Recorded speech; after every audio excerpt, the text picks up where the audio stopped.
Okay, assalamu alaikum. What I want to say in my first question was that they say no explanation is meaningful unless it's empirically verified, instead of saying no claim statement is meaningless, which is self-refuting. Yes, they say no explanation is meaningful. So how do you refute that? That's that's interesting, right? Because now it's no longer really a statement, right? But then you could also ask, well, how do you make that statement meaningful? And you can kind of dissect it in this way. Like I say, you can ask, well, if the explanation is only meaningful based on science, then why is the statement meaningful? And if they give you a reason why, then ask them why you're not being consistent in that respect. Why is it that the statement is saved, but the explanation is not? See what I'm saying? Why are you using two different criteria here? Okay, are the logical truths themselves a priori because they are analytic? What makes them so? Okay, I hate to say this because I'm going to be opposing some of the other people you've spoken to or you've learned from, but I don't believe logic is a priori. I believe logic is language. That's it. I believe that we can have inclinations. Like, I believe, for instance, that the fitrah is an inclination towards belief in God. I believe that there's an inclination towards causation, like a perspective. You know what I mean? Like, I can see causation, but a belief or a logical formula being innate, that doesn't make any sense. Like, if I told you the law of non-contradiction, you don't really understand what that is. I mean, you can perceive it, but if I told you what it was the first time in your life, you wouldn't get what I'm saying. If I showed you the logical formulation of that, you would not understand, right? I'd have to teach it to you.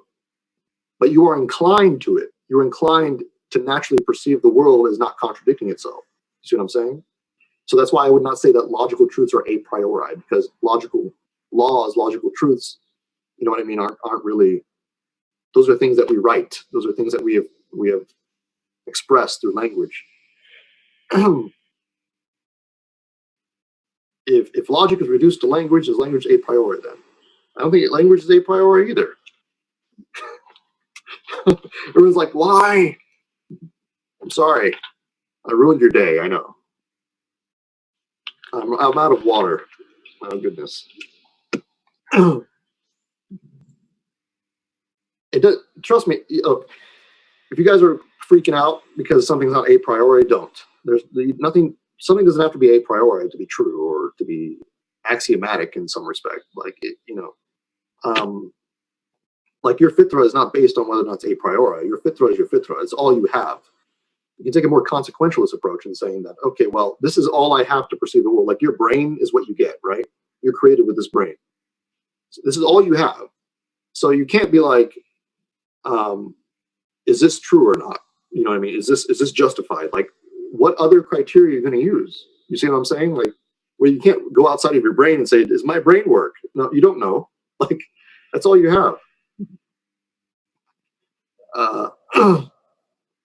How's my health? Alhamdulillah, I'm doing okay. I'm recovering. As you can see, I'm not exactly up to par still, but I'm working on it. Could you please expand on your comment on Antony Fleur's reason on becoming a deist not good enough? I don't believe physical observation of the world can directly infer God. That's why. Similarly, I don't believe that finding scientific miracles in the Quran is a good reason, because I believe science does not operate in that fashion. You cannot find science in the Quran because science is constantly changing. Doesn't make any sense. What are your views on Paul Feyerabend's on scientific anarchism? What is his place in the philosophy of science? His place in the philosophy of science was very interesting because he completely tries to undermine everyone else's position. He's the most annoying. He's one of those really annoying philosophers that comes around and just goes, "Hey, all of you guys, you're all wrong, and I don't know if I'm right, but you're all wrong." He's that guy. He's wrong, I think, and I think everyone else thinks he's wrong. But he asked a lot of interesting questions, which helped the philosophical community flesh out their theories better. So he was sort of that guy who came along and poked you enough to make you have a better position. What argument do you use for the existence of God other than the fitrah? Other than the fitrah, I don't like those arguments. I don't like many other arguments other than that, to be honest. I suppose I would say the teleological argument is the best one you can get. But, I mean, every argument can be challenged to some degree. That's the problem. Because no one has absolute knowledge. Now, I would probably say that, yeah, the teleological argument is probably the best. The design argument, I mean. Like, everything looks designed. Therefore, it must be designed. And people say, well, that's very simple. Just because it looks designed doesn't mean it's designed. But then if you argue, well, if that's the only way I can look at it, how can you say otherwise? That's when you kind of combine the two, the fitra. It's like, well, I can't say it's not designed because my perception doesn't allow me to say otherwise. I see everything as designed. I can't do anything else about it. So what am I supposed to do? It's like if you tell somebody you live in the Matrix, well, I don't see the Matrix. What am I going to do about it? You know? What about contingency argument? Like Al-Ghazali's contingency arguments? Like I said, guys, a lot of the arguments that you're mentioning, Kalam and such like this, these, for me personally, are arguments that help to solidify the belief of the believer. They don't help with atheists. If you want to deal with an atheist, you have to go after their beliefs first. You have to undermine their perception of science and their perception of reason and truth. Okay? You're not going to win against an atheist with these arguments. I'm sorry.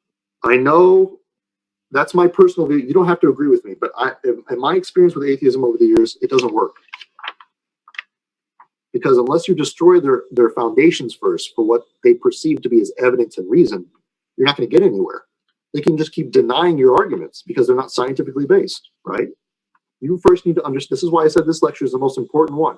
And the next one you have is going to be even more important, or hopefully, because I think Ustaz Hamza is going to be mentioning how science and Islam don't contradict. And he might go into more depth in this respect. But you need to understand these beliefs. You will not get anywhere with atheists or atheism unless you understand what science and scientism are. You just can't. It's not possible.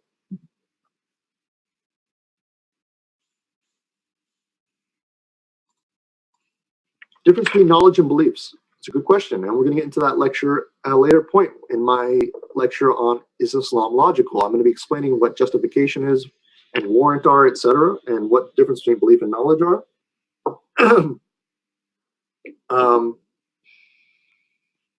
People usually use the words belief and knowledge in a very colloquial way.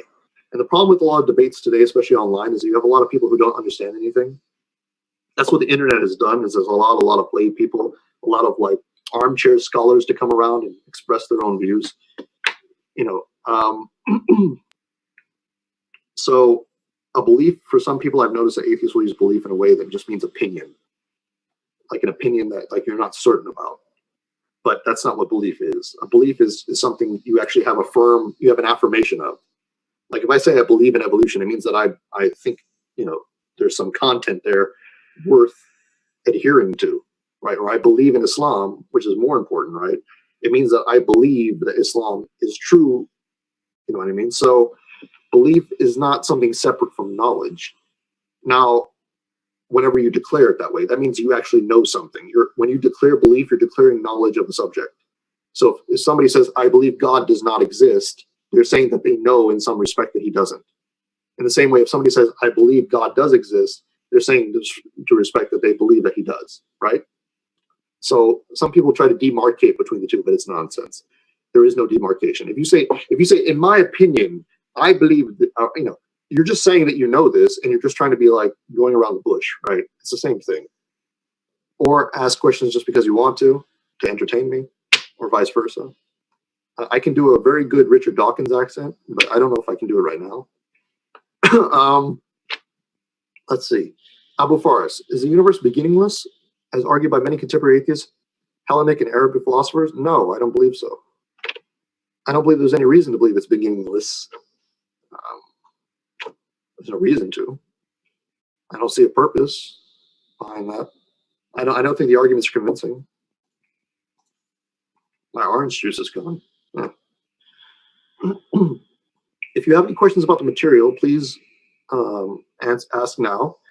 I will answer them later if you want. This is fine as well. I do expect you guys to read my article on the Yaqeen Institute so you can understand the birth of Science and Islamic Civilization. I was hoping to get to it here, but because we had explained so much and I was kind of ranting, didn't get that far.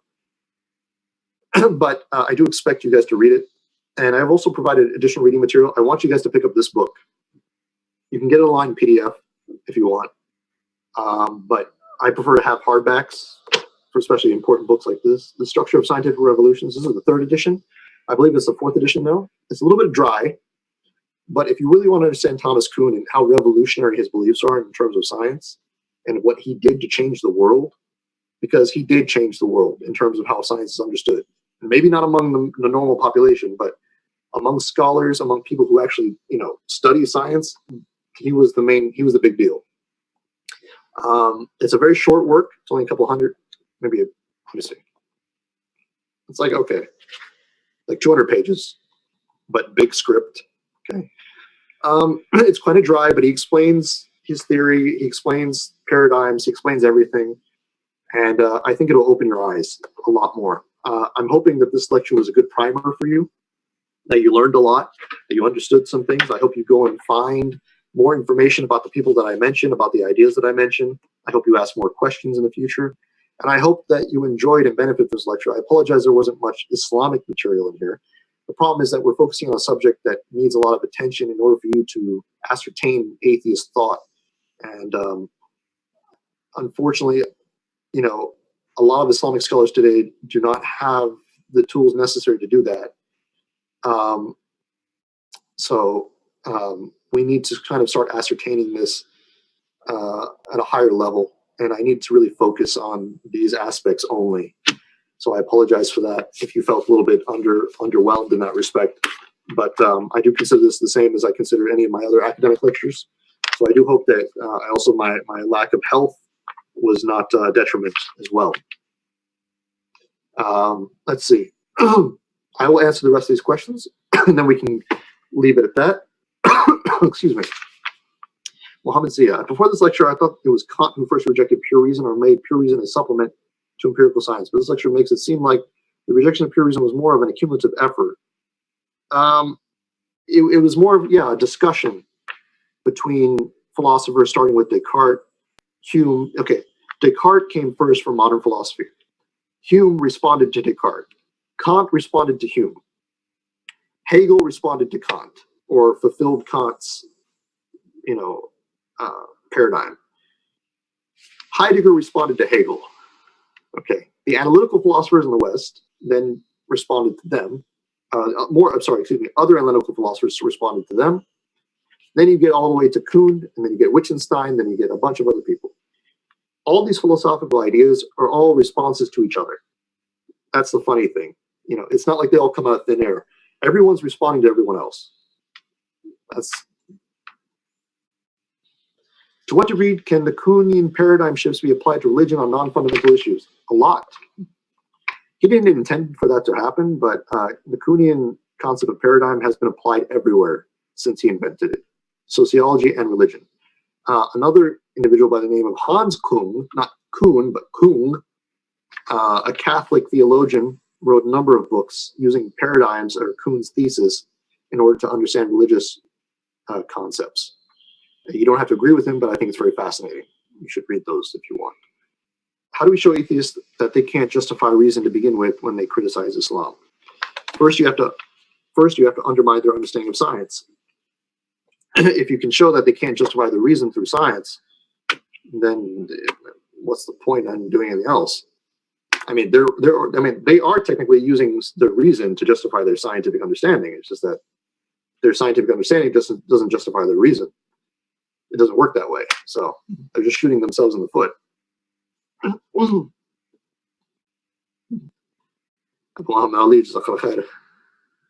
do you think about Plantinga's argument against naturalism? I think it's very clever. It's a very clever argument. I think it has a lot of merit, but I think he needs to work on it a little bit more. I'm not very convinced about his idea about warranted. I don't like his idea about basic beliefs. That's the thing that I really have contention with. I think he's being very circular. I think a better source would be Michael Huemer, Huemer. He came up with an interesting concept called phenomenal conservatism. Phenomenal conservatism. Okay, where he basically states that we're justified to believe something if we perceive it to be that way, until more data comes in that defeats that perception, which to me seems very commonsensical, because that's how we normally act anyway. What do Western philosophers say about testimony or mass transmitted information as a source of knowledge? It's obviously required. Ijma in Western philosophy can be challenged, but generally it's accepted, especially with regard to scientific understanding and experiments in normal science, as it were. That said, ijma can be challenged if the interpretation is not validating the observations. So, for example, if every scientist, if 99% of the scientists in the world subscribe to theory, only because they don't have a better alternative, and their theory is starting to accumulate all these problems, and then a 1% come along and say, hey, we got this new idea, then in that sense they can challenge them. You see what I'm saying? So it's more holistic. It's not, there's not one criteria or the other that can challenge the ijma. It has to be, there's a holistic, you see, the problem is that I have with a lot of philosophy, modern philosophy, not necessarily contemporary, but modern philosophy, is that there's demarcation between the objective realm and the subjective. Whereas, you know, in the Islamic tradition, especially, and even in contemporary philosophy, that's not the case. The objective and subjective are not different. In fact, they're very much the same, because, like I said, you can't really demarcate them. I mean, the only perspective you have is your own, right? And you can only confirm it with others. You can't just like jump into other people's brains. Isn't basic belief similar to fitra? No, it's not.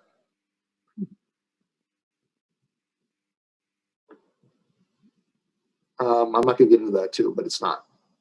He uses fitri sort of arguments, but it's not similar.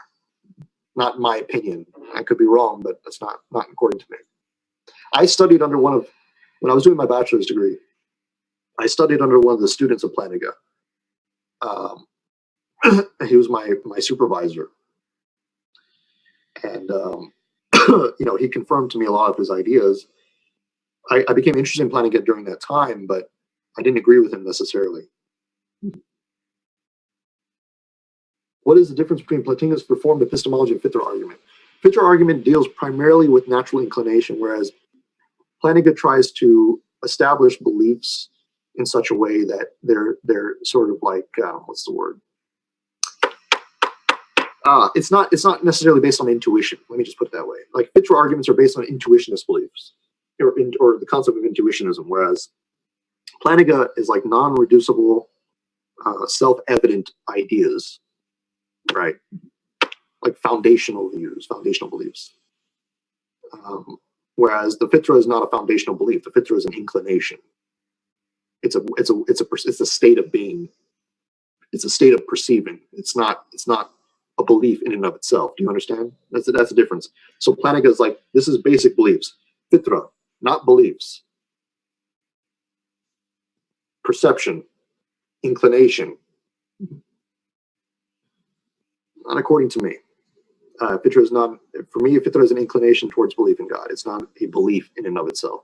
When you were born as a baby, you do not believe, you don't have a concept of God in your head.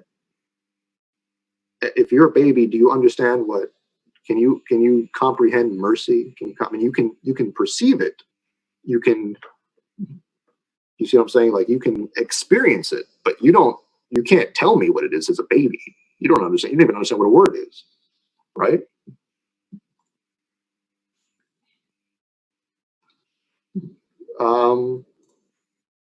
Is there an Islamic epistemology? There are many. Ghazali was one epistemologist who came up with a sort of first type of empiricism within the Islamic tradition. Ibn Taymiyyah was also very much empiricist in many ways, not completely, but in many ways. Ibn Hazm was probably the greatest empiricist in our tradition. Very good philosopher as well.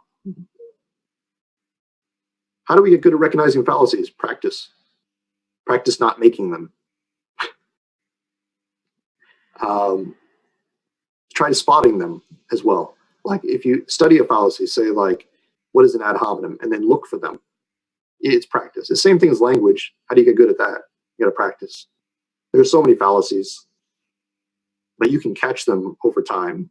It takes practice. You got to debate more as well. Not like in a bad way. I don't want you going around yelling at people, but you know what I mean? Like, have more discussions with people so you can see how people practice their arguments, and then practice your own. Make sure you're not trying to commit any. The first thing you should do is you always have integrity. Most people who commit fallacies are people who don't have any integrity. They're people who just want to win a discussion. That's the problem. So that's why they commit so many fallacies. Do you have, anonymous attendee, assalamu alaikum, do you have reading material English on Islamic epistemology? Ghazali and Ibn Taymiyyah. Yes. The best person to look at right now for contemporary Ghazalian epistemology would be Sayyid Naqib al-Attas, Muhammad Sayyid Naqib al-Attas, who is Malaysian. He wrote the Prolegomena of Islamic Metaphysics, or Prolegomena of Islamic Science. I forgot the exact title, but I know it's Prolegomena. Just look up Sayyid Naqib al-Attas, Malaysian philosopher. You will find his work. He's very contemporaneous in that sense. In terms of the pragmatist tradition, it would be Ziauddin Sardar, excuse me. He is a pragmatist Islamic philosopher. I don't agree with him, by the way, on all his Islamic beliefs, but his philosophy in terms of science is very good. So once again, thank you again. Jazakallah khair. Assalamu alaikum wa rahmatullahi wa barakatuh.